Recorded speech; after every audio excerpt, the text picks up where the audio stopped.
waxaan maanta rabaa in aan si kooban warbixin uga siiyo xaaladda dalka guud ahaan iyo halka aan u soconno oo Soomaaliya in ay u sii dhaqaaqdo aan doonayno. dabcan waxaan qiyaasi karaa muhiimadda ugu koobaad ee siyaasadda dawladdan waxay ahayd mar walba arrimaha amniga. haddii aan marka amniga wax ka sheego, amnigu meel fiican ayuu marayaa. dhinaca horumarka arrimaha amniga ku saabsan dadka waa wada taabteen, way arkayaan. wax badanaa noo dhiman weli oo howlo ah oo ku saabsan horumarinta amniga, laakiin amniga meel badanaa laga qabtay.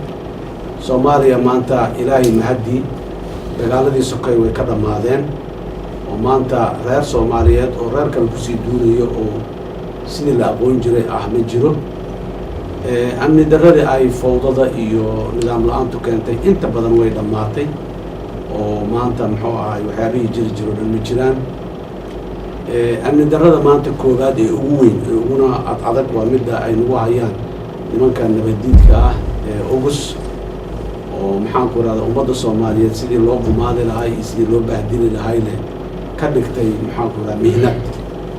ayagana muxuu ahay dagaalkoodii waan wadnaa, meel fiican buu marayaa. waanay soo caqli qaadanayaan laftooda, oo dad badan oo ayaga ku jira ayaa maanta ka tanasulay mabaadidii maxaan ku rahdaa gumaadka ummadda ku salaysneed, mabaadidii nabadiidka ku salaysneed, mabaadidii in dadka Soomaalida la bahdilo qof iyo qoys iyo ka ummad ahaan in loo bahdilo, mabaadidii ku salaysneed in badan ay la xumaatay maanta oo ka soo noqday ama hadda dawladda wadahadal kula jira oo ka soo noqonaya. marka tallaabtaasina waa tallaab horey loo qaaday oo aad u fiican. raggaasi intoodii ugu waxgaradsanayd waaye oo ka faa'iidaysatay cafiskii la fidiyey iyo maxaan ku rahdaa soo dhoweyntii dawladdu ay u fididay. mar kale waxaan rabaa inaan ku celiyo gabdhaha iyo wiilasha Soomaaliya ee shabaab ka tirsan ama aaminsan mabda'a shabaabka.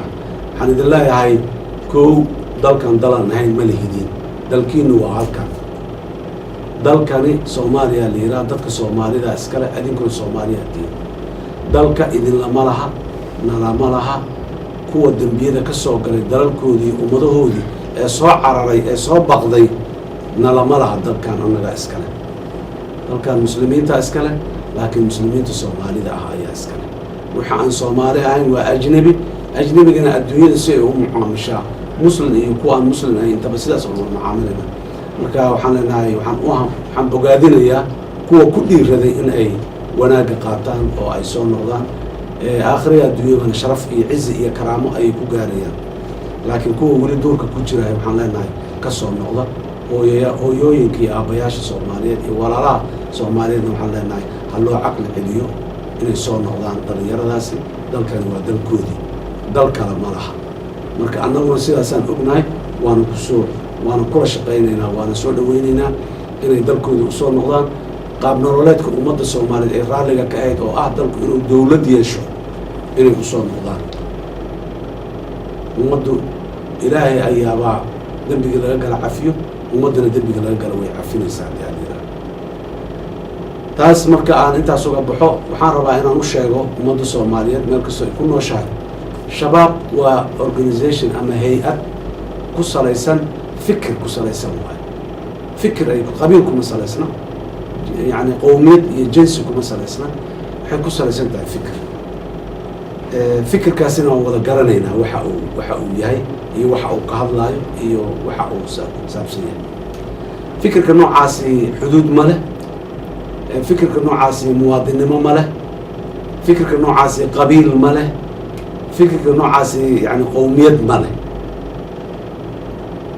waa fikir maxaan ku irahdaa waxyaabaha dhibka badan ee caalamka soo wajaha mid ka mida waayo.